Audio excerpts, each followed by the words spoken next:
Key 1. If it is the Father's good pleasure to give me the kingdom, why don't I have it? Let us begin with a reality check.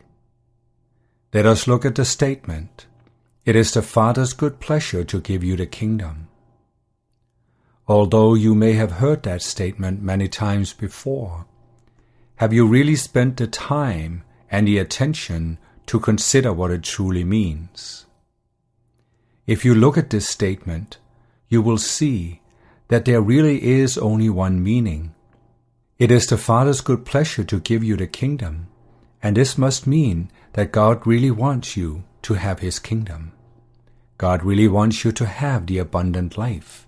It is His good pleasure to give it to you. So if you look at your life and see that you do not have abundance, you must reason that something has gone wrong. Something is preventing you from having the abundant life that God wants you to have. And now we can begin to reason together and consider what could possibly have prevented you from having the abundant life, if it truly is God's desire and God's will that you should have that abundance. What could possibly have gone wrong? What could possibly prevent you from having what God wants you to have? What could possibly prevent God's will from being a manifest reality on this planet? Let us now take a look at planet Earth. There is great beauty in nature on this planet. Your scientists are continually discovering how intricate, how complex, and yet how wondrous this world is designed. There are so many interwoven and complex systems on Earth that even the most materialistic scientists cannot help but once in a while feel a sense of wonder and awe over the intricacy, the beauty, and the symmetry they discover in nature. And if you are a spiritually inclined person, you will tend to agree with me when I say that this intricacy must have been designed by a mind that is very capable and that has great imagination and reasoning ability. So what you see in nature is that God truly has designed a very beautiful and wondrous creation, a creation that has great abundance. Yet when you look at the area of human affairs, you see a different picture. Even though the human body is the most complex of all God's creations, human beings seem to have trouble figuring out how to use their bodies without destroying themselves, without destroying others, or without destroying nature. And whereas you often see abundance and balance in nature, you do not see the same abundance or the same balance in human affairs. Think about the words of Jesus when He said that you are of greater value than the sparrows, meaning that if God is capable of clothing and feeding the birds, He is surely capable of giving you everything you need. Yet there are many people on earth who look at the birds with envy, because the birds are free to fly wherever they like, and they always seem to find food just for the taking. In contrast, many people are trapped by various circumstances and can hardly move. They must struggle their entire lives just to make a living and feed themselves and their children. Therefore, many people long for the carefree life of the birds and feel that in contrast, their lives are one long struggle. Yet when you look at the beauty and the abundance that God has built into nature, does it seem logical to you that God would not be able to design a planet that can sustain human life with the same abundance and carefreeness that you see in the life of birds?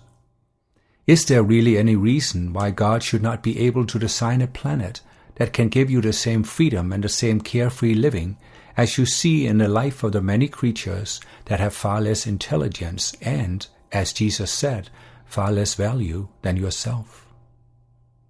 You have only limited options when you start reasoning this through in a logical manner.